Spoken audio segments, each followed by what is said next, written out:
네, 어떻게 점심을 맛있게 잘 드셨습니까? 네. 오전에 내내 살폈던 것을 아주 간단하게 정리하면 크레도를 저희가 살폈습니다. 이제 어느덧 익숙해지셨죠, 그렇죠? 네, 워낙 학생들이 훌륭하셔서 사실은 초대교회 아주 오랫동안 정립한 내용을 짧은 시간에 다 섭렵하신 거 보니까 하나님께서 저희 학교를 사랑하시는 줄 믿습니다.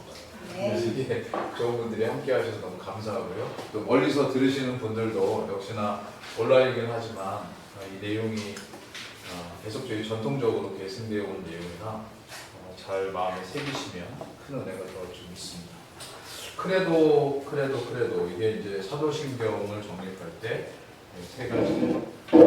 그러나 결국은 한 표현이죠. 나는 믿는다. 성부 하나님을, 나는 믿는다. 성자 하나님을, 나는 믿는다. 성령 하나님. 그래서 우선은 그렇게 사도신경의 큰 그림과 배경들을 좀 나누었고, 특별히 성부 하나님에 대한 얘기를 나눴습니다. 근데 이 오후에 진짜 중요한 얘기를 해야 되는데, 이 사도신경의 사실은 가장 중요한 포인트는 성부 하나님께서 베풀어 주신 구속 역사인 성자 하나님에 대한 내용에 모여 있습니다.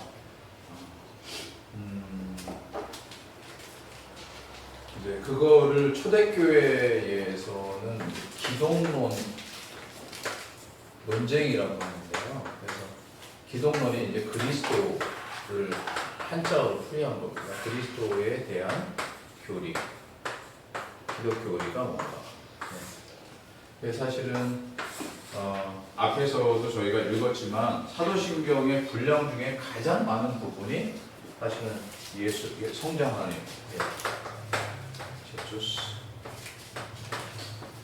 크리스토스라고 하는 예수 그리스도의 사실은 모아집니다. 그래서 이 시간 오전에 원래 나눠서 하려다가 이게 집중적으로 하는 게 좋을 것 같아서 오전에 시간들을 많이 썼는데 지금 오후에는 이 부분하고 마지막 시간에 보충해서 성령 하나님에 대한 내용을 하도록 하겠습니다.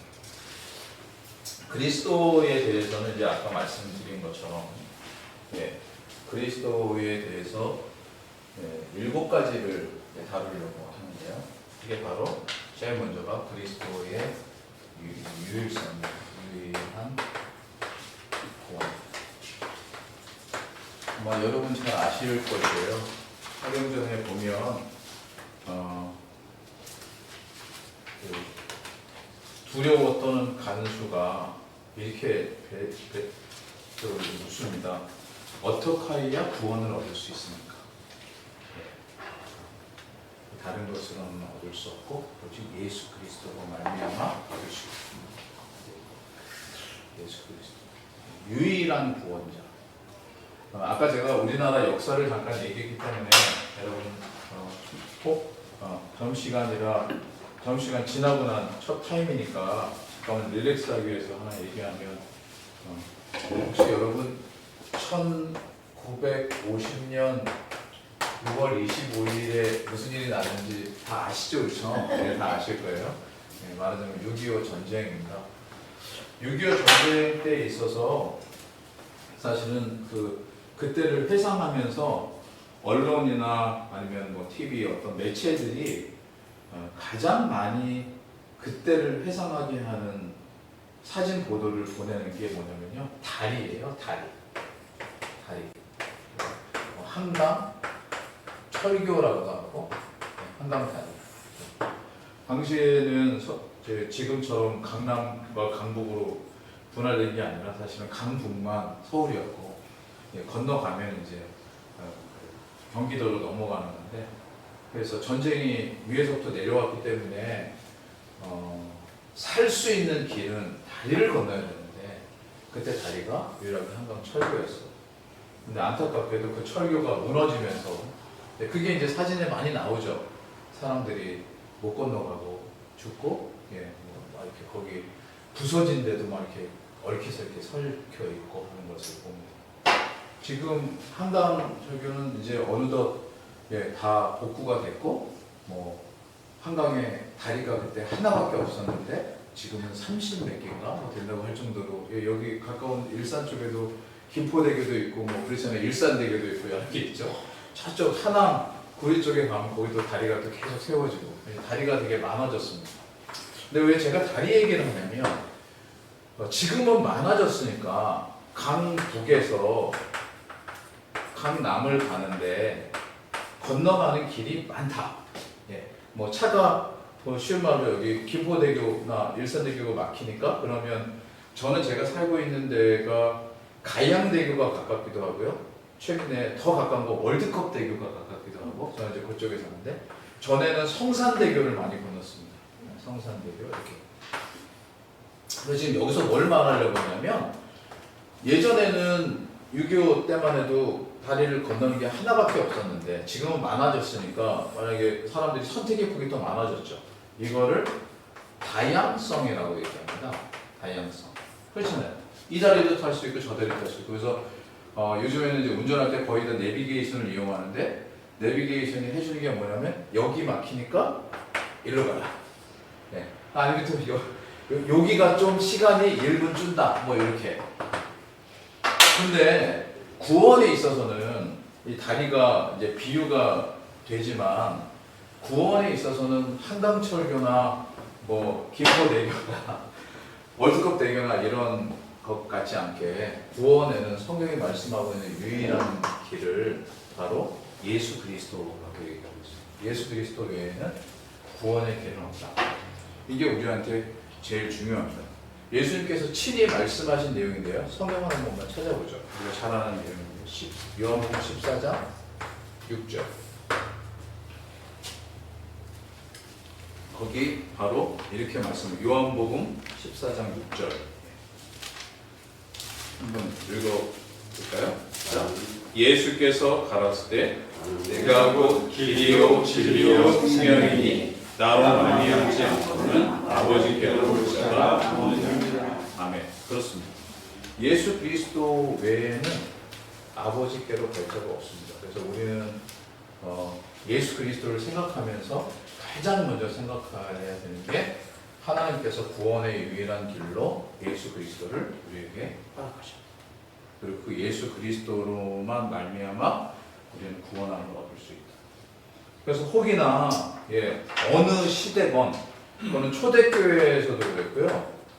중세, 그 다음에 뭐 우리는 이제 종교개혁이라고 하는데 종교개혁 그때도 아까 이제 다른 모습으로 그 다음에 근대, 현대 항상 있었던 일이 뭐냐면 이게 이제 초대 교회라고 해서 교회 역사는 줄곧 딱 한 가지만 얘기했어요. 예수 그리스도만이 구원의 구원자다. 이렇게 얘기했어요. 그런데 이때 참 사람들은 늘 딴 길을 좋아해요. 그래서 이때 초대교회부터 해가지고 예수 그리스도를 인정하지 않고 구원은 저기에 있다. 예수 그리스도는 하나님이 아니고 인간이다. 예수 그리스도는 하나님이지만 인간이 아니다. 뭐 이런 식으로 해가지고 계속 했던 사람들인데 이들을 이단이라고 합니다. 이단. 헤레시죠. 이단들이 수없이 일어나서 계속 예수 그리스도가 아닌 다른 구원의 길이 있다고 얘기하고 저는 그게 초대교회에 일어났다가 사도신경이 정립되면서는 사라질 줄 알았어요. 그런데 사라지지 않고 계속돼. 일단 현대에 와서도 죄송하지만 며칠 전에 신문에 나온 일반적인 얘기니까 여러분 혹시 기억하지는 마시고 그냥 나오는 거 제2의 메스라고 들어보셨죠? 정명석인데 이거를 사람들이 저는 이거는 일반적인 정신으로는 안 되는 것 같아요. 그 사람이 정명석이에요. 그래서 그 이니셜을 이렇게 딴 건데 이거를 지저스 모닝스타라고 읽는다는 거예요. 자기들끼리. 그래서 주로 똑똑하고 잘난 사람들이 거기 뭐 무슨 왕궁 무슨 궁이라고 하는데 그런데 모여가지고 자기들끼리 이렇게 정명석을 추종하고 하는 근데 자세히 들여다보면 그게 그 사람을 추종하는 것 같지만 그것을 통해서 얻는 베니핏, 그것을 통해서 얻는 다른 쾌락, 이제 이런 것에 관심이 더 있어요. 사실은 옳지 않은 사람들의 늘 모습이에요. 그래서 이거를 이단이라고 하는 데는요, 달리 끝단자를 써서 이단이라고 해요. 앞에서는 뻔히 얘기하는데 나중에 보면 뒤가 보여요. 그래서 사실은 속으면 안 돼요. 그래서 속으면 안 되기 때문에 이단을 연구하는 분들도 있고 이제 그들을 밝히는 분도 있지만 그거는 또 하나님이 그 은사를 주신 분들에게 허락하신 일이고, 저는 우리가 교회에서 가장 더 중요하게 붙잡아야 될 거는 예수 그리스도가 구원자, 유일한 구원자시다. 이 부분을 결코 놓지 않는 것. 예. 의외로 주변적이고 파편적인 것들은 사람들의 마음을 끕니다. 그런데 본질적인 건 어쩌면 예수 그리스도가 유일한 구원자다, 예수 그리스도가 유일한 구원자다 그러면 사람들이 뭐라고 하냐면 그거 당연한 거 아니야? 그러면서 미혹하는 것들에 쫓겨다녀요. 쫓아다녀요. 그래서 그 말을 다시 하면 여러분, 신앙을 갖는다는 건, 그리고 신학을 정립한다는 건 본질적인 걸 견고히 세우는 것입니다. 그래서 아까도 제가 아드테하고 당신을 향할 때라는 어거스틴 표현을 썼잖아요. 그래서 종교개혁자들이 쓴 말이 아드 콘테스트예요. 본질로 돌아가죠. 사실 제일 중요한 게 항상 그거예요. 내가 믿는 바가 뭔지 그것을 견고히 하는 거예요. 내가 믿는 바는 복잡하고 다 그 때를 따라 바뀌는 그런 게 아니에요. 다양성이 아니에요.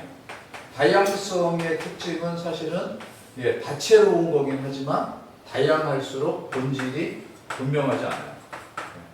그래서 현대에 들어서도 다양성을 쫓는 사람들, 뭐 신앙은 이런 거다, 그래서 예수 그리스도에게만 구원이 있는 게 아니고 다른 데 있다고 하는 사람들이 좀 잃은 그런 단체들이 있는데요. 그런 데 보면 대부분 다양성을 강조해요. 이 시대가 어느 때인데 예수 그리스도만 붙잡고 있느냐. 근데 죄송하지만 그건 다 사람들의 생각이고요, 사람들의 말이에요. 그리고 사람들의 말은 특징이 있어요. 결코 오래 가지 않는다. 일정한 시간이 지나가면 다 사라져요. 그래서 반짝반짝, 아까 지저스 모닝스타 그 얘기했는데, 저는 사람들이 그 의미를 모르고 자기들끼리 되게 좋게 얘기하지만 잠깐 사라지는 거지, 예수 그리스도는 창조 이후부터 지금까지, 지금부터 다시 오실 그날까지 영원히 변하지 않는 우리의 구원이신 줄 믿습니다. 이게 되게 중요합니다. 그래서 예수 그리스도, 나 외에는 바로 이 말씀이 예수 그리스도에게 있어서 제일 중요한 첫 번째 사항입니다. 근데 이거는 직접적으로 사도신경에서 말하고 있지는 않아요. 근데 제가 이게 중요한 부분이라 여기에 이것을 덧붙여놨고요. 두 번째는 여러분 다음 페이지 넘기시면 있는 것처럼, 지난 아까도 예수 그리스도의 삼중직입니다. 예수 그리스도의 삼중직. 제가 이거는 이제 신학 강의를 위해서 좀 더 성경에 나와 있는 내용과 아까 얘기한 신앙 고백서들,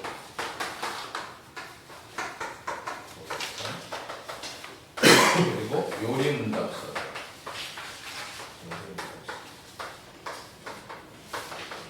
그의 내용을 종합해 보면 여기서 이런 것을 도출할 수 있는데요. 하나는 예수 그리스도가, 우선은 여기 선지자. 어떻게 이거 잘하세요? 두 번째는 예수 그리스도가 제사장. 예수부터 왕이시다. 이게 되게 중요합니다. 그리고 사실은 신앙 고백서들이 여기서 잘 말하고 있는데, 실제로 우리가 이거를 부분적 개념으로 알고 있어서 그렇지 실제로 모든 부분에 나타나는 가르침이 이것입니다. 그래서 이거를 현대에 와서 가장 잘 정립한 사람 중에 한 사람이 헤르만 헤르만 헤세는 노벨 문학상을 받은 훌륭한 사람이고요. 헤르만 바비크라고 하는 이 사람은 이제 네덜란드 사람인데요. 화란을 네덜란드 꽃자 써서 이제 화란이라고 하죠. 그 헤르만 그 헤세는 남독일 사람입니다. 그 슈투트가르트 밑에 슈바르왈츠 사람인데, 저도 헤르만을 아주 좋아합니다. 이 바빙크가 이 부분을 아주 잘 정립했어요. 왜냐하면 바빙크가 살았던 19세기 말, 20세기 초, 19세기 말 이때는 막 자유주의 신학이라고 해가지고 우선은 성경을 부정해요. 성경이 여러 가지로 이렇게 짜집기 된 책이다. 우리는 성경이 정확무한 하나님의 말씀이다 이렇게 믿는데 성경을 부정해요. 자유주의의 특징인데요. 그래서 자유주의의 파고가 아주 높아서 자유주의의 특징이 이제 죄송하지만 성경 비판, 비평이라고 하는 거예요. 그래서 성경이 짜집기 된 책이고 성경이 이렇게 보면 앞뒤가 안 맞는다 이렇게 하고 제일 중요한 정경이라고 하는 신앙의 핵심을 부정하는 일들이 막 나타나요. 그때 거기에 의연히 맞서 싸웠던 사람이 헤르만 바빙크고, 헤르만 바빙크는 파란에서 했지만 그때 당시 미국에서는 성경의 정경성, 성경의 유기적 영감성이라고 하는데 그걸 지켜냈던 사람이 그 사람은 비비 워필드라는 사람입니다. 이런 사람들이 아주 중요하게 뭔가 소수로 다윗이 골리앗에 섰던 것처럼 그렇게 성경이 하나님의 말씀이다 그걸 지켜낸 사람들. 그래서 그런 내용들을 지켜낼 만큼 더 성경을 깊이 있게 연구하고 탐구해서 정립한 헤르만 바빙크의 좋은 의견 중에 하나가 바로 예수 그리스도의 승중직에 대한 변증입니다. 그리고 이제 예수 그리스도는 선지자직이다. 우리는 여기 여러분에게는 좀 직접 안 드렸지만 예수 그리스도가 우리를 위해서 기꺼이 하나님의 말씀을 펼쳤다. 이런 내용을 하거든요. 여러분 산상수훈이라는 거 아시죠? 산상수훈. 선지자는 원래 이제 하나님의 말씀을 외치는 사람인데요. 산상수훈의 가진 특징이 뭐냐면 이게 예수님이 오셔서 하신 첫 번째 설교예요. 첫 설교. 그 전에 이제 공생애를 시작하시면서 요한에게 세례를 받으시고 그 다음에 제자들을 부르시고 그리고 함께 산에 오르시사 제자들을 가르친 마태복음 5장에서 7장까지 해서 산상수훈인데요. 산상수훈의 핵심이 뭐냐면요. 구약의 말씀을 그리고 구약의 10계명 그리고 율법 이거를 풀어서 설명해 주신 거예요. 그래서 예수님께서 사실 하셨던 아주 귀한 사역은 실제로 하나님의 말씀을 풀어서 가르쳤던 선지자의 역할. 그래서 구약 시대의 선지자들이 했던 게 바로 반대 그리고 무수히 많은 핍박 그런 가운데서도 견고히 하나님의 말씀을 드러냈던 것처럼 예수님께서 오셔서 바로 그들이 나를 위해 그런 일을 앞장서서 했던 것이다 라고 해서 선지자 사역을 드러내 주시죠. 그리고 이제 두 번째 사역은 예수님께서 제사장 사역. 제사장은 뭐냐면 백성들의 죄를 위해서 제사를 드리는 사람이죠, 그렇죠? 근데 제사를 드리는 일이 예전에 제사장들은 신자들이 가져온 제물을 잡아서 불태워주는 일을 했어요, 그렇죠? 근데 예수님께서는 제사장의 역할을 어떻게 하시냐면 친히 십자가에 자신이 제물이 되시다. 그리고 더 이상 구약의 제사가 필요 없게 제물이 되어 주심으로 이제 영원토록 제사가 주님을 통해서 드려지도록. 그래서 우리가 기도할 때 이렇게 기도하죠. 뭐라고 기도하죠? 예수 그리스도의 이름으로 기도합니다. 예수 그리스도께서. 그리고 이것은 주님이 살아계실 때 그렇게 하셨을 뿐만 아니라 이제 승천하신 후에도 지금 뭘 하시냐면 하나님 곁에서 이런 중보 사역을 감당하세요. 그래서 히브리서에는 뭐라고 얘기하냐면 히브리서 4장 14절과 16절에는 이렇게 얘기해요. 우리에게 큰 대제사장이 있으니 승천하신 자 곧 하나님 아들 예수시다. 그럼 우리가 구별하심을 받고 때를 따라 돕는 은혜를 얻기 위하여 은혜의 보좌 앞에 담대히 나아갈 것이다. 그래서 우리가 어떤 신자도 살아가면서 여러 가지 죄 가운데 놓일 수도 있고 할 때마다 그 죄에 붙들리고 그것으로 인해 살아가는 게 아니라 예수 그리스도에게 나아가서 그분께 맡기고 그 안에서 진정한 자유를 누릴 수 있게 되는 것이 바로 유일한 구원자요 우리의 제자이신 예수 그리스도가 말미암은 것이다. 그렇게 믿으시기 바랍니다. 그래서 이것이 우리에게 있어서 아주 큰 위로가 됩니다. 그런 분이 우리를 위해서 끊임없이 중보 기도를 하고 계십니다. 그래서 또 다른 말로 예수 그리스도를 우리의 중보자라고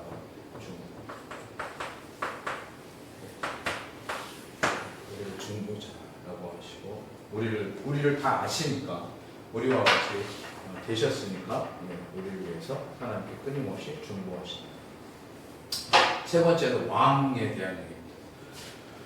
그리스도는 우리를 왕으로 지키십니다.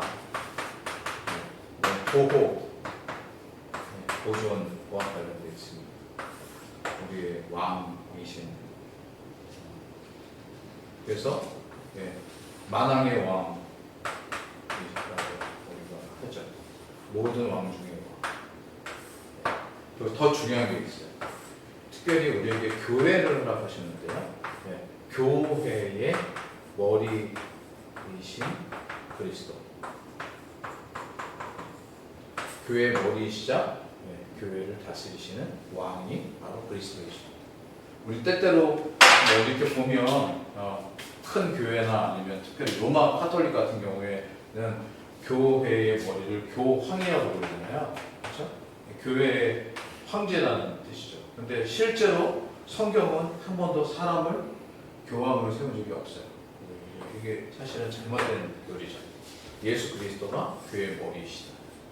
그래서 우리는 사람한테 교회에서 순복하는 것이 아니라 오직 예수 그리스도를 바라보고 예수 그리스도에 순복합니다.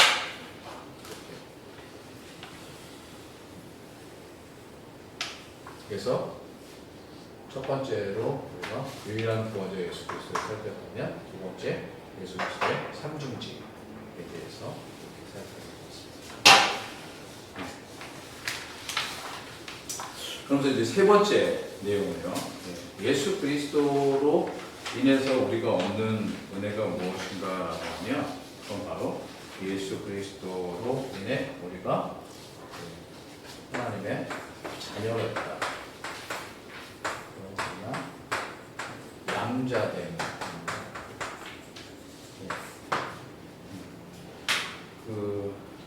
예수 그리스도로 말미암지 않고는 우리가 하나님께 양자됨을 얻을 수 없었을 텐데요.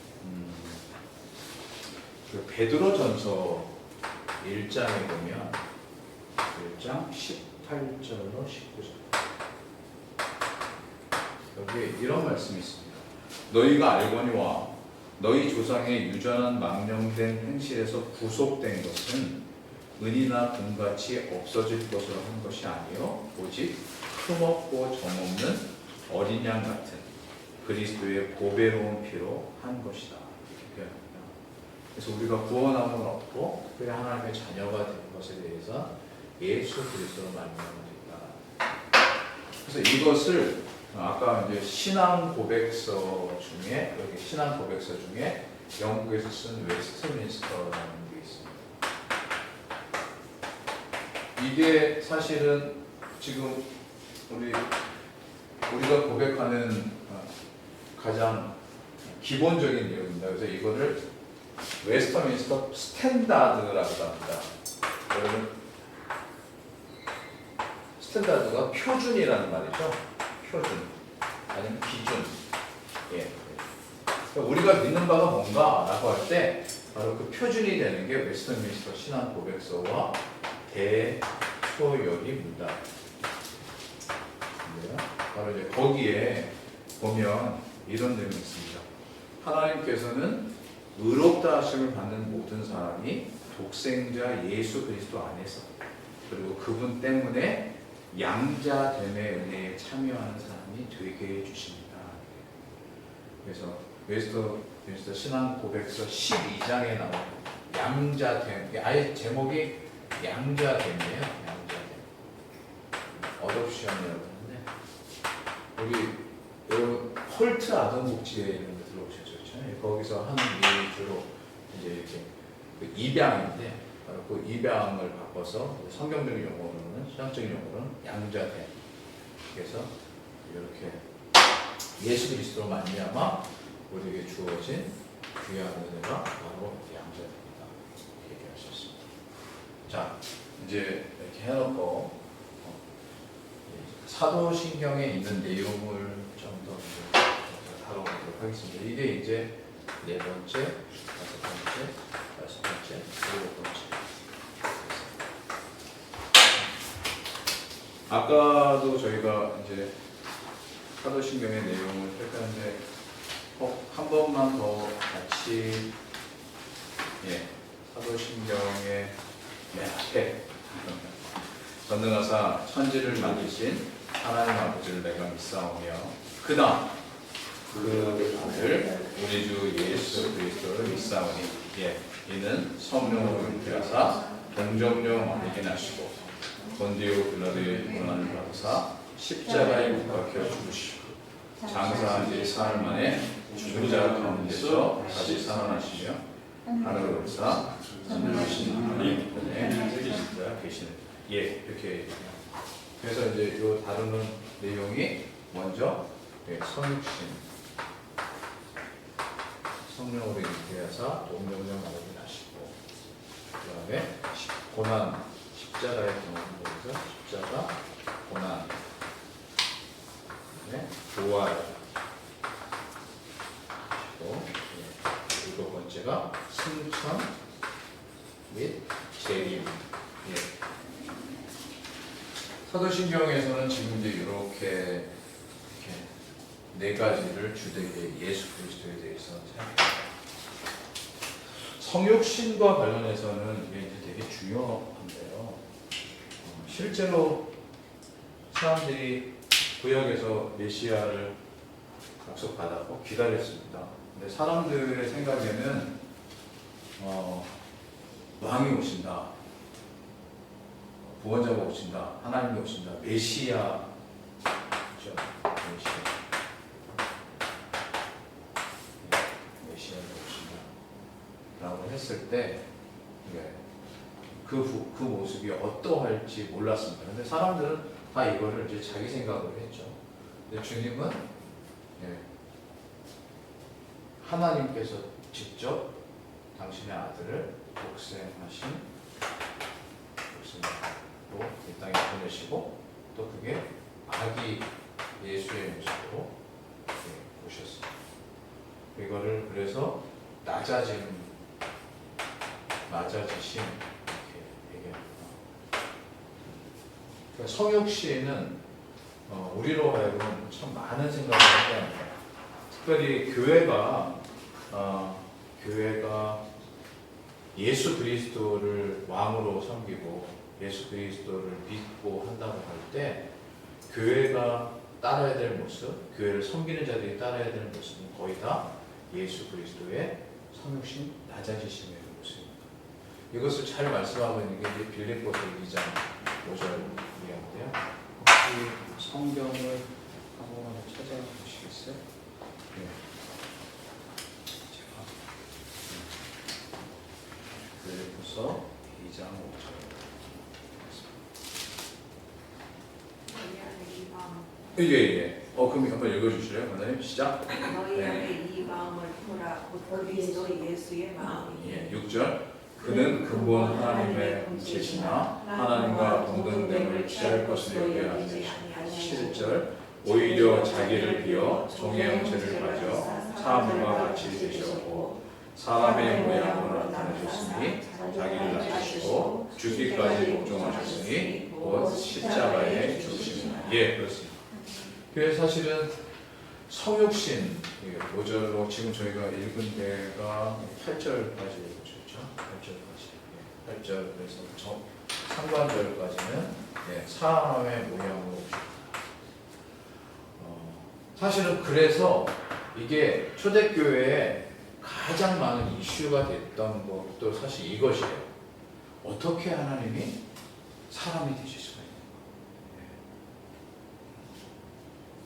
그래서 받아들이지 못했던 거예요. 여기에 하나 유일한 구원자 예수 그리스도처럼 여기서 우리가 생각할 수 있는 게 이게 뭐냐면 예수 그리스도의 비밀, 즉 하나님의 비밀이라고 하는데요. 하나님의 하시는 이게 비밀이 미스터리라고 하죠. 미스터리라고 하는데 하나님의 하시는 일은 말하자면 늘 비밀스러워요. 그게 우리와 다르시다는 증거이기도 하고 우리의 생각을 뛰어넘는다고 하는 표징이기도 합니다. 근데 우리는 늘 신앙을 아까 이제 알기 위해서 믿는다, 믿기 위해서 안다, 이제 이런 차이가 있었던 것처럼 초대교회에도 항상 우리는 내가 받아들여야, 그러니까 내가 알게 돼야 수납한다, 이런 오류가 있어요. 이게 그래서 나중에는 이제 이성이 사실은 신앙을 판단하는 하는 건데요. 근데 신앙을 깊이 생각하고 인간에 대해서 깊이 생각하면 결국 이성은 신앙을 뛰어넘을 수 없어요. 인간은 늘 그래서 뭐 여기 본문에서는 여기서는 안 다루는 주제지만 인간의 이성을 하고 자꾸 자기 의지, 인간적인 능력 이것을 추구하는 사람들은 하나님의 비밀을 알지 못해요. 그리고 교회에서도 마찬가지예요. 내가 안다, 내가 좀 안다, 내가 좀 잘한다 이런 식으로 생각하면 그건 사실 자기 이해의 수준에 머무는 거예요. 아까도 시작할 때 말씀드렸지만 겸손하게 하나님을 신뢰하면서 나아갈 때 하나님께서 눈을 열어주시고 신앙의 세계를 열어주시는데 많은 사람들은 여전히 인간의 교만한 죄에 빠져서 여기에 이제 있죠.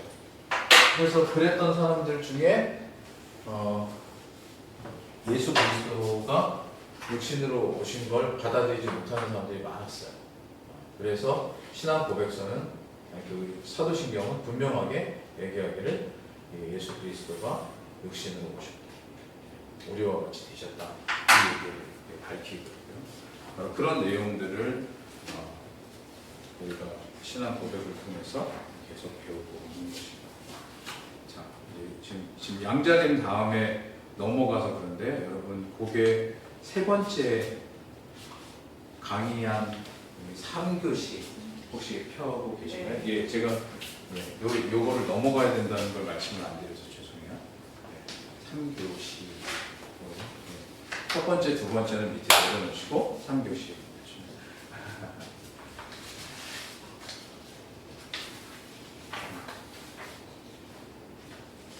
그래서 찾으실 동안 3교시 거 찾으실 동안 제가 하나 하이델베르크 요리문답, 아까 요리문답 중에 하이델베르크라고 하는 독일에 있는 그곳에서 했던 하이델베르크 요리문답에 보면 거기 35문에 이런 얘기가 있습니다. 그분은 성령으로 잉태하사 동정녀 마리아에게 나섰으며 라는 말로 당신은 무엇을 고백합니까? 즉 이게 우리가 그 사도신경에서 고백하는 내용의 의미가 뭔가 35문인데요. 이 요리문답은 뭐냐면요, 요리가 기독교의 핵심적인 교리를 말해요. 근데 문답은 이게 중세 시대의 교육 방법이에요. 선생님은 묻고 학생은 답하고, 선생님이 묻고 학생이 답하고, 그래서 문답식으로 돼 있어서 35문이 바로 그 내용을 물어요. 성령으로 잉태한 동정녀에 나섰으며 라는 말은 무엇입니까? 라고 묻고 거기에 답을 해요. 답을 하기를 이렇게 얘기합니다. 하나님의 영원한 아드님은 참되고 영원한 하나님이시며 여전히 참되고 영원한 하나님으로서 마리아의 살과 피로부터 참된 인성을 취하셨습니다. 이렇게 얘기합니다. 그러니까 실제로 육신을 입고 태어나셨다는 거죠. 그래서 우리는 오늘 집약해서 이걸 배우지만 그 하이젤베르크 요리문답이 작성된 다음에 매 주일 오후마다 이것을 이제 강의하도록 되어 있는데 오후 설교 때 그것을 통해서 개혁 신학을 가진 개혁 교회들, 장로 교회들, 종교 개혁의 정신이 있는 교회들은 계속되게 예수 그리스도가 우리와 같이 육신을 입으신 분이다라는 내용을 고백하게 됩니다. 자, 그래서 이게 성육신이고요. 이 성육신은 그래서 뭘로 나중에 연결이 되냐면 우리와 같이 되셨기 때문에 아까 얘기한 것처럼 우리를 중보하실 수 있습니다.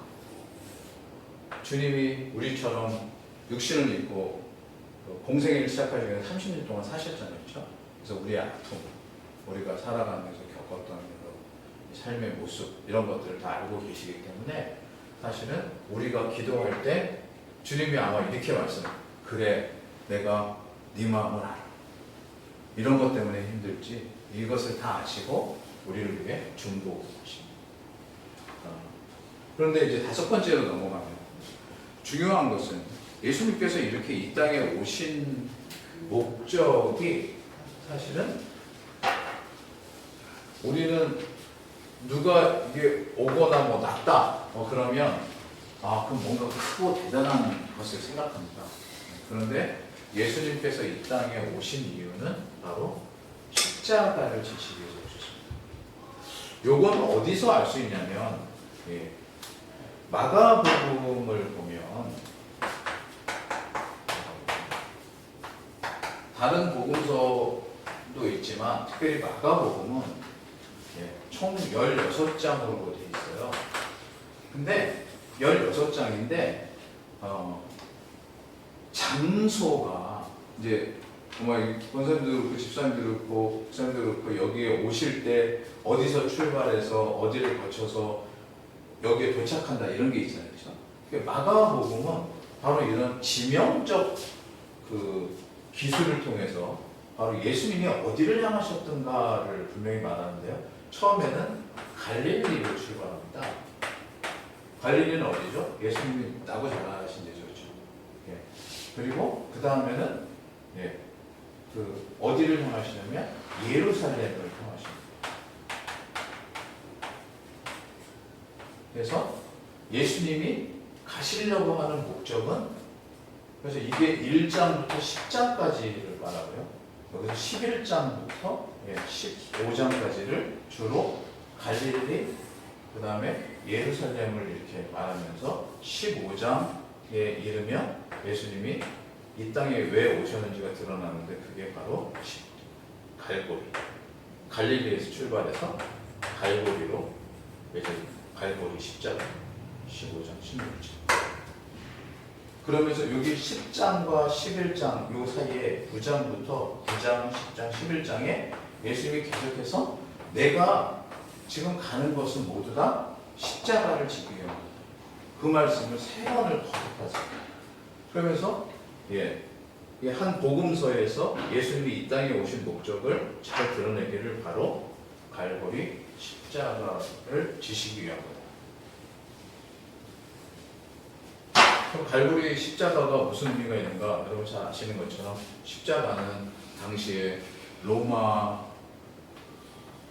군대가 만든 인간을 가장 고통스럽게 하는 처형 방법이었어요. 그런데 그래서 십자가 나무를 이렇게 만들어 놓고 사람을 여기 달아서 그 위에서 피가 다 빠져서 죽도록 진이 다 해서 죽는 거예요. 실제로 사형 방법 중에 그 사형이라는 것 자체가 되게 잔인한 일이지만 사람을 빨리 죽이는 그런 방법도 있거든요. 근데 이거는 사람이 가장 많이 고통을 받도록 그런 방법이었어요. 그리고 특별히 이렇게 십자가를 세운 데는 대부분 다 사람들이 보이는 곳. 그래서 반란, 반역. 그래서 가장 큰 죄인에 대해서 하는 벌 같은 방식이었어요. 근데 아까 이제 예수 그리스도에게 담긴 비밀이라는 얘기를 하면 이미 구약에서 하나님께서는 나무에 달린 자마다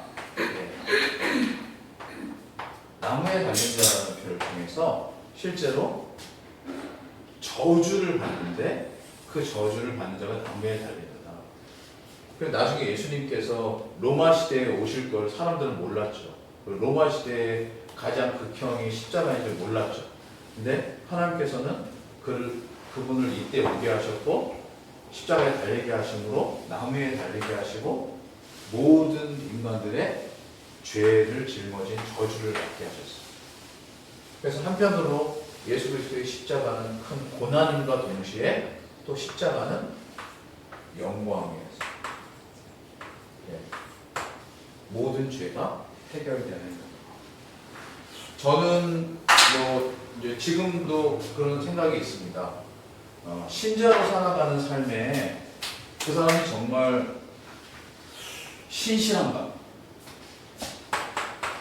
신실함. 아까 하나님을 진정으로 의지하는가? 많은 경우 한국교회에서는 이제 제가 전에 그렇게 봤던 건데 한국교회에서 신실함은 교회 잘 다니는 거예요.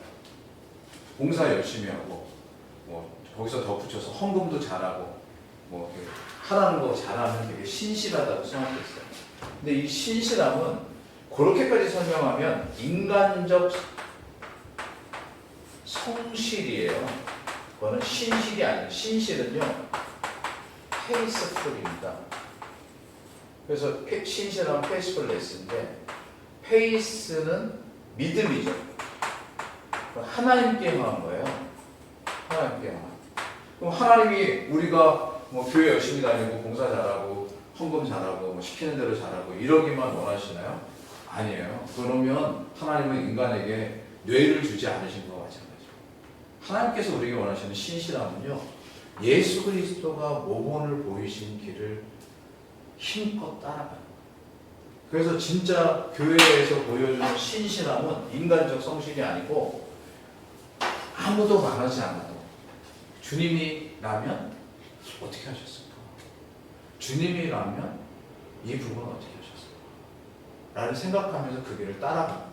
그래서 아까 빌립보서 읽은 것처럼 예수 그리스도와 인간은 똑같이 오셨는데 사실은 하나님이 구약에서부터 약속하신 그 말씀의 성취를 위해서 십자가를 기꺼이 지셨고 고난을 받으셨어요. 아까 성육신 얘기했는데 육신을 입고 있으면 그래서 예수님도 그러셨죠. 아버지의 할 수만 있거든 이 잔을 여기서 피하시옵소서. 왜? 두려운 일이잖아요. 죽는 일은. 그러나 하실 수만 있거든 이 잔을 피하시되 아버지의 뜻이거든 나를 감당케 하옵소서. 그래서 결국 십자가를 지셨어요. 지금 이거는 우리도 마찬가지입니다. 여기가 신학원이니까 교회에서도 이렇게 설교하지만 신학원이니까 더더욱 중요한 건 뭐냐면요. 예수 믿는 사람들 중에 예수 믿는 사람들뿐만 아니라 교회 직분자들 무슨 직분이 있고 무슨 직분이 있잖아요. 심지어 가르치는 사람도 있고 다스리는 사람도 있고 섬기는 사람도 있습니다만 이들 속에 어느덧 황제가 되려고 하는 그런 마음이 있어요. 목사가 돼서도 교황처럼 하려고 하고 장로가 되면 자기가 교회의 주인 되려고 하고 집사가 되면 내 마음대로 하려고 하는 이런 것은 사실은 예수 그리스도가 보이신 모습하고는 전혀 상관이 없는 거예요. 저는 예수 그리스도를 이용하는 사람들이다 그렇게 생각해요.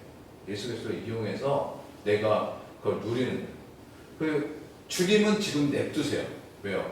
그게 마침내는 평가받지 않아요. 즉 마침내 평가받을 거니까. 하지만 우리는 알아야 돼요. 우리는 우리가 살아가는 삶이 내가 원하는 영광과 내가 원하는 승리를 위해서 살아가는 삶이 아니라 주님이 걸으셨던 십자가의 삶을 따라가도록 부르받는 거죠. 이것이 예수님께서 우리에게 가르쳐 주신 신자에게 최고의 교훈이에요. 그래서 크레도라고 하면서 예수 그리스도를 고백할 때마다 우리는 꼭 기억해야 될 게 뭐냐면 예수 그리스도의 십자가입니다.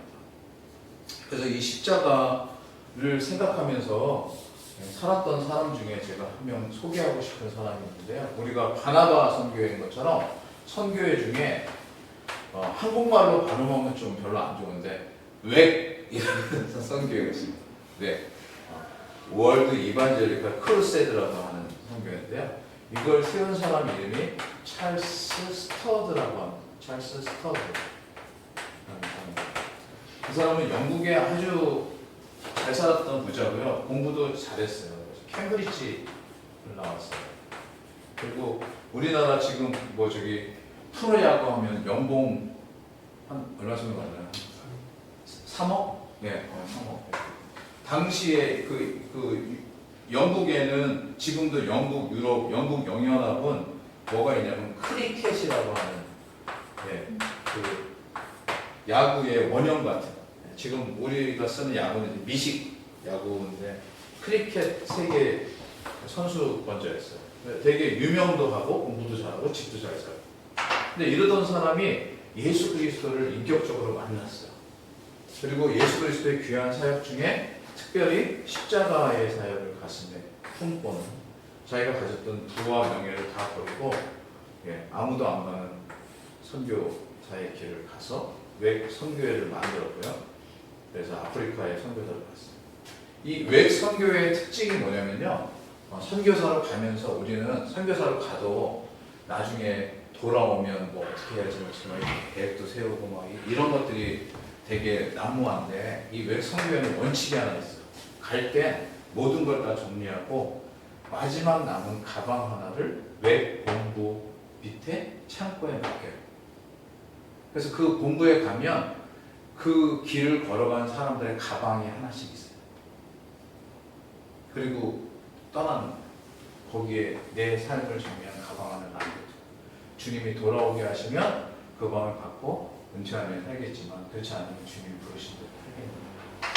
저도 거기에 간 적이 있습니다. 20년 전에. 얼마나 감동적이었는지 몰라요. 감동과 감격은요 인위적으로 만들어내는 게 아니고 감동과 감격은 우리의 영원한 주인이신 예수 그리스도를 따라갈 때 다른 사람들에게 주어집니다. 그래서 이 찰스 스터드가 한 유명한 말이 있습니다. 그리스도가 나를 위해 죽으셨다면 내가 그분을 위해 하는 희생은 그 어떤 것도 클 수가 없습니다. 이런 거죠. 아주 유명합니다. 그러니까 그리스도가 나를 위해 십자가에 죽으신 것을 내가 안다면 내가 걸어가는 어떤 길도 내가 어떤 희생도 클 수가 없다. 그건 아주 그리스도 앞에서는 소소한 것이다. 이렇게 고백했어요. 사실은 이 고백이 귀한 이유가 뭐냐면요. 실제로 교회의 상징이 뭐죠? 교회가 별이 상징인가요? 아니죠. 교회는 십자가가 상징이에요. 교회는 십자가를 나타내고 십자가를 보이고 십자가를 따라서 살아간다는 거예요. 근데 어느덧 요즘에 교회는 십자가가 아니라 이렇게 건물이죠. 되게 큰 우리 교회 몇 평이야? 뭐 아니면 뭐 어디 목 좋은데 얼마 있어? 우리 뭐 몇만 명 모여? 막 이런 거. 저는 이제 저희 장인 장모님을 집에 모시고 있습니다. 최근에 장모님이 치매가 심하셔서 저희 어머님과 함께 이제 지금 집 옆에 요양원에 모실 수밖에 없는데 90세가 다 넘으셨어요. 저희 장인어른이 이제 저희 집에 오셔서 사신 지 3년 됐는데 제가 아버님 집에 계시기 어떠세요? 그랬더니 이 집은 다 좋은데 한 가지가 부족해 이렇게 얘기를 하시는 거예요. 그 순간부터 밥이 안 넘어가는 거예요. 그 한 가지가 뭘까? 우리 이 장인어른이 뭐가 불편하셨을까? 그래서 아주 고심고심하다가 제가 아주 조심스럽게 여쭸어요. 아버님 정말 제가 죄송한데 여쭤도 되겠습니까? 뭔데 그때 아버님 한 가지 부족하다고 하셨는데 혹시 그게 뭐가 부족하십니까? 저희 아버님이 이렇게 얘기하시네요. 이 집엔 돈이 너무 없어. 근데 제가 거기서 마음에 부끄러움이 아니라 감사가 있었어요.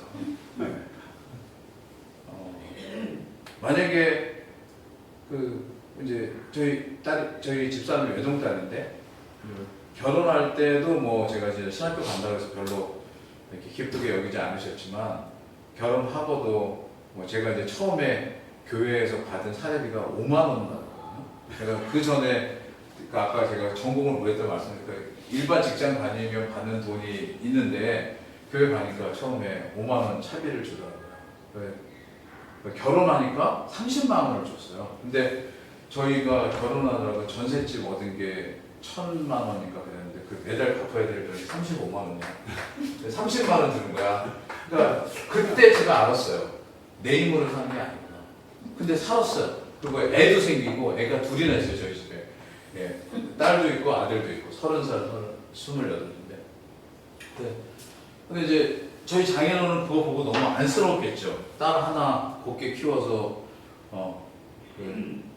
사랑한다고 이제 시집 보냈는데 보니까 오면 지질이 가난하고 저희 신학교 다닐 때 저는 이제 기숙사 가 있느라고 월요일 날 기숙사 가서 금요일 날까지 있으면 저희 아내가 집에 기름을 안 뗐어요.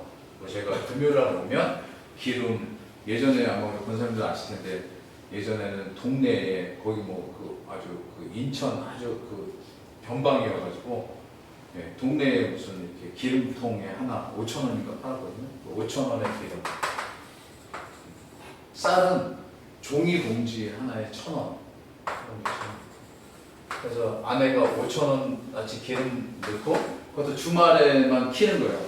주중에는 자기가 이불 10개씩 덮지 않는지 뭐 모르겠어요. 쌀 1,000원씩 사고 밥해서 먹고. 근데 되게 행복했어요. 근데 저기 장인어른이 그 친정 아버지가 보기에는 속이 타는 거지. 이렇게. 그리고 이제 30년이 딱 돼서 저희 집에 노년이 돼서 오셨는데 보니까 그때나 지금이나 역시나 가난해.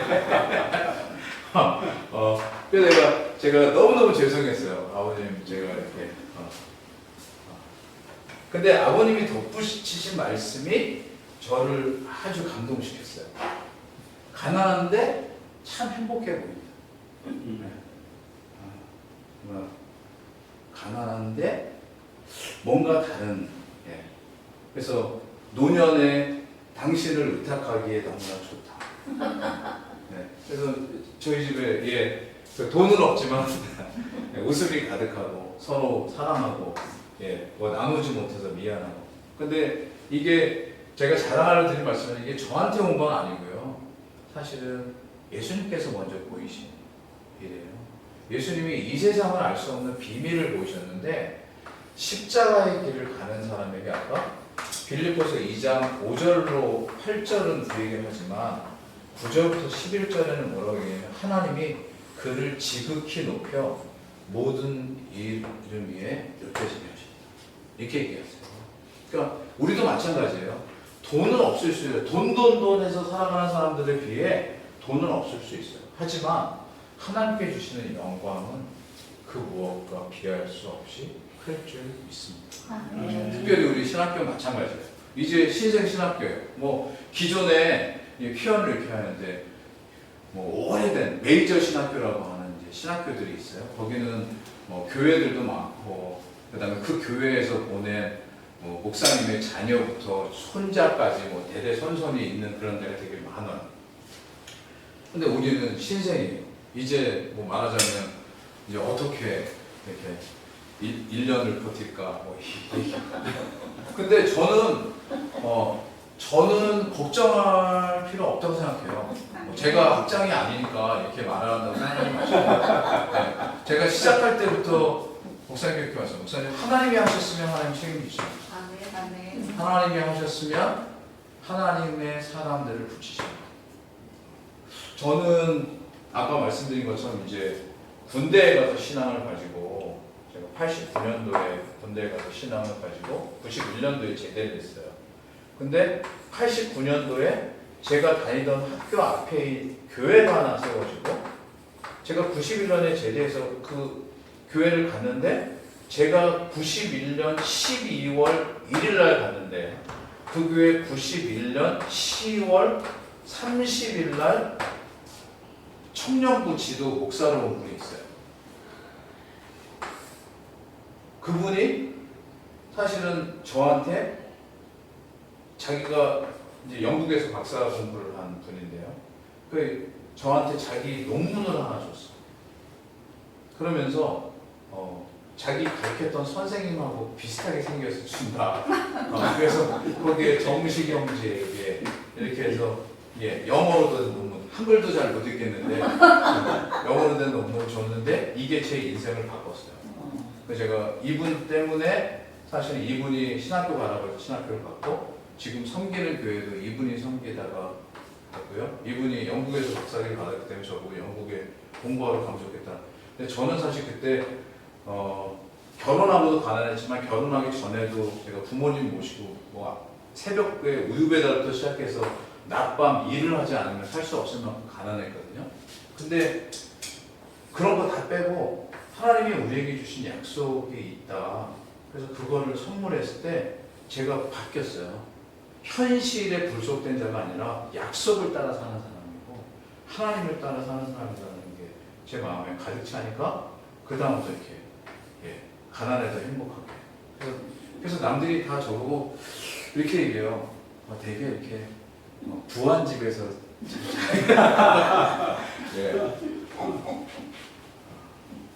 그렇죠. 우리는 하나님의 자녀잖아요. 그렇죠? 금과은은 내게 없어도 내게 있는 그 바로 예수 그리스도가 우리에게 있습니다. 십자가 얘기하다 이제 여기로 갔는데요. 네. 그래서 십자가 교회에서 어떤 신앙을 가지고 살 것인가 일반 신자들에게도 마찬가지지만 목회자들도 마찬가지입니다. 목회자가 스스로 영광을 구하면 하나님이 절대로 하늘의 영광을 주시지 않습니다. 땅의 영광만 누리다 가는. 근데 십자가를 바라보면서 걸어가면요, 이 땅에서는 어려울 수 있어도 하나님께서 분명 그를 높이십니다. 우리가 잘 아는 분들 중에 여러분 손양원 목사님 아시죠? 손양원. 이름만 대도 이해하기 좋죠. 손양원 목사. 기독교 신앙을 가졌던 사람들 다 마찬가지예요. 아까 얘기한 찰스 스터드도 마찬가지예요. 특별히 바나바 선교회가 중국 선교랑 같이 할 때 허드슨 테일러도 마찬가지입니다. 이런 분들 모두가 다 그런 길을 갔어요. 근데 기독교가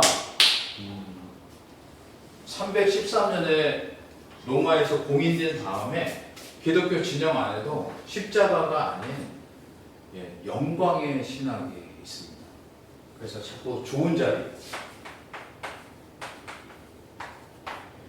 그리고 더 성공, 기독교적 성공이죠. 부흥. 이거를 달리 얘기하면 번영신학이라고 합니다.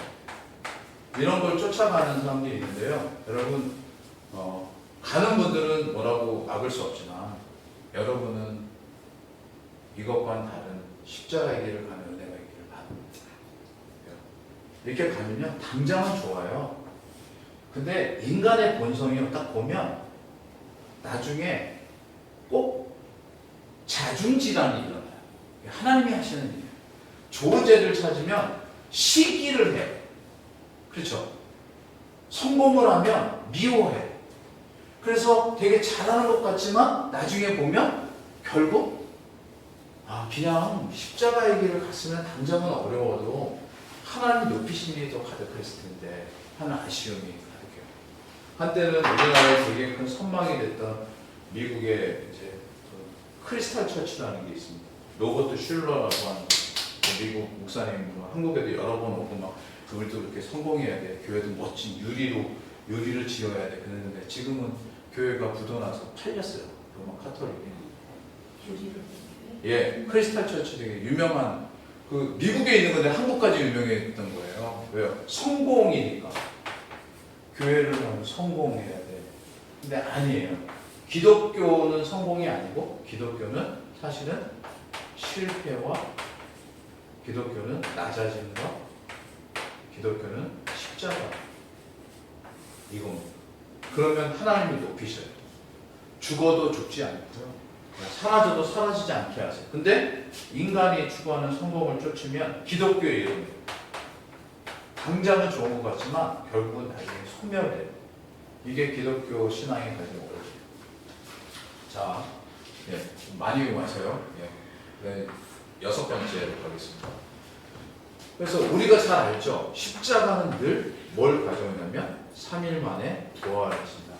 예수 그리스도의 부활을 가져왔습니다. 부활은 우리로 하여금 사고의 전환을 가져왔습니다. 예수 그리스도의 부활.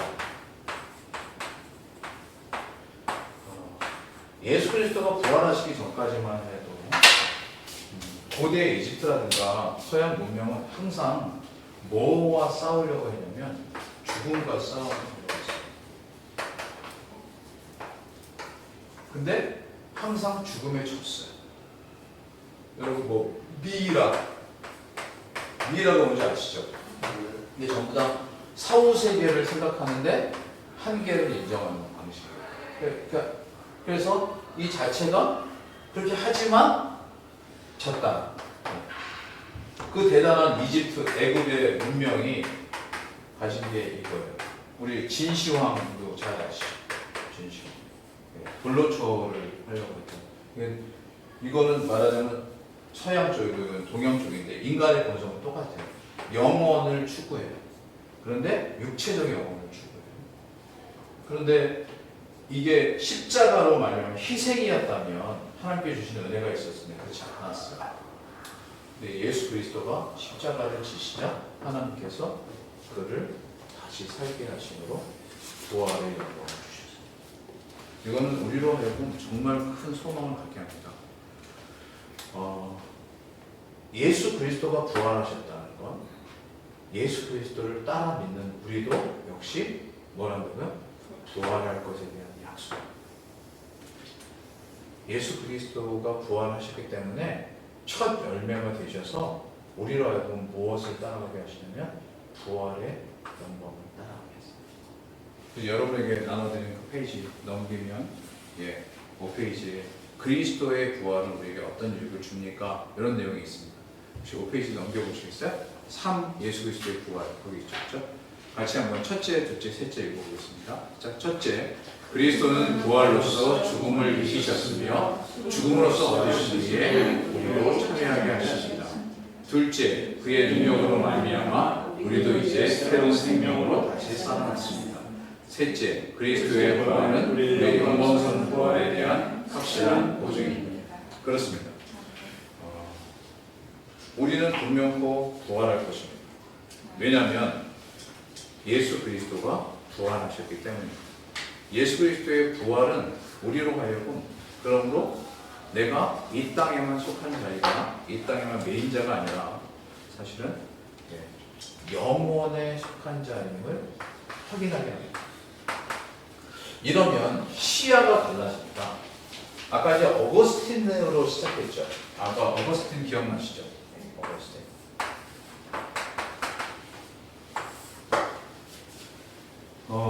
어거스틴의 고백록에서 아까 인태와 에드태 이거 기억나시죠? 하나님을 향하여 살게 하시고 하나님 안에서는 평안을 얻습니다. 근데 이제 이런 그 우리나라 기독교 신앙이 한편으로는 스토리텔링을 되게 좋아하는데 좀 더 진지한 사고를 하지 못해서 고백록에 가면 고백록 10장과 11장은 그 1장부터 8장이나 9장까지가 어거스틴이 자기가 어떻게 살았고 어떻게 회심했으며 무엇을 추구하게 되었는가를 잘 밝히고 있다면 10장과 11장에 아주 중요한 결론과 같이 뭘 얘기하냐면 시간과 영원에 대한 얘기를 합니다. 그러니까 이 말은 뭐냐면 하나님 안에서 새로운 시야를 딱 갖게 되자 그전에는 뭘 바라보냐면 과거, 이렇게 살았지, 지금 이렇게 살지 이렇게 생각하다가 그럼 나는 어떻게 살지? 요 대목 가면 많은 사람들이 걱정하거든요. 뭐 노후 문제 뭐 이런 거 그런 거잖아요. 그렇죠? 내가 미래에 어떻게 살지? 지구 환경이 자꾸 안 좋아진대. 나는 그런 거 생각하는데 이 사람은 하나님 안에 하나님을 향해서 사는 게 하나님 안에서의 안식하게 되자 시야가 전혀 다르게 열려요.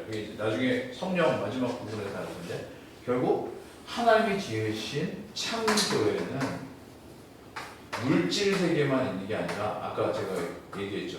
감정, 행복 이런 것도 있다. 예.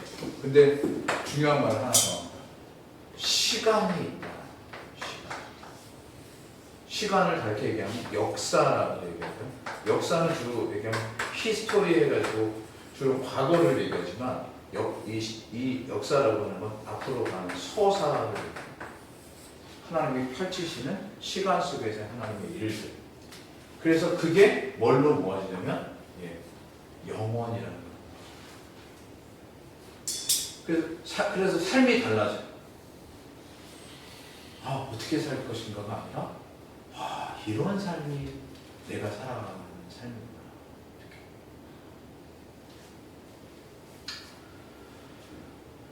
이렇게. 부활. 얘기가 다니고 부활에 대한 소망이 커지면 현실에 대한 걱정이 아니고 미래에 대한 소망이 더 붙잡습니다. 그리고 이제 그리스도께서 하신 사도신경에 나오는 중요한 일이 승천해서 하나님 옆에 앉아 계시다. 그렇죠? 그래서 바로 하나님 예수 그리스도의 승천, 하늘로 올라가시움을 봤다. 사도행전 1장에 나오는 얘기입니다. 사도행전 1장에 보니까 예수 그리스도께서 하늘로 올라가시고, 그리고 천사들이 거기에 모인 제자들에게 얘기하죠. 너희가 온 그대로 다시 오실 것이다. 구름이 타. 그래서 사실은 이게 사도행전에서만 나타나는 일인 것 같지만요. 사실 구름을 타고 오시는 이것은 다니엘서 7장에 나온다는 거고요. 이 요한계시록에 계속되게 나오는 거예요. 실제로 예수 그리스도의 재림은 우리가 기대하는 것 이상의 참으로 영광스러운 일이고요. 그거를 표현하기를 새 하늘과 새 땅. 그 모습이 어떨지 모르죠. 하지만 분명코 하나님께서 예수 그리스도가 다시 오시는 날 새 하늘과 새 땅이 하늘부터 내려오고, 그럼 주님이 나팔 소리 따라 구름을 타고 오실 것이다. 여기까지 이제 정리하고 잠깐 쉬겠습니다. 마지막 시간은 금방 할 거예요. 걱정이 없어요. 예수 그리스도에 대해서 사도신경에 가리키는 아주 중요한 크레도의 내용은 시작은 여기입니다. 성령으로 잉태하사. 근데 제가 내용의 이해를 위해서 그리스도가 누군가부터 설명하기를, 예수 그리스도는 유일한 구원자시고 예수 그리스도는 선지자와 제사장과 왕으로서 우리에게 역할하시며 예수 그리스도는 우리를 하나님의 자녀가 되도록 인도하십니다. 이것을 살펴보면 사도신경 안에서 예수 그리스도는 육신으로 잉태하사 나셨습니다. 왜 나셨는가 그러면 바로 우리를 알기 위해서, 중보하기 위해서. 뿐만 아니라 그는 십자가에 못 박혀 죽으시고 장사한 지 사흘 만에 부활을 하셔서 승천하사 다시 오실 것이다. 우리가 예수 그리스도에서 믿는 바, 그리스도를 믿고 안다라고 할 때 사실은 이 신앙 고백이 주일날 예배 순서안에 있죠. 그런데 혹시 내일 오늘 배운 다음에 내일 한번 예배 순서에 따라서 사도신경을 고백하시면 우리 이런 말 있습니다. 아는 대로 들리고요, 아는 대로. 그래서 가슴에 울컥. 내가 이런 고백을 할 수 있고 이런 데를 살리는 것이 얼마나 복인가. 이것을 예수 그리스도의 여기까지 하고 잠깐 쉬도록 하겠습니다. 네.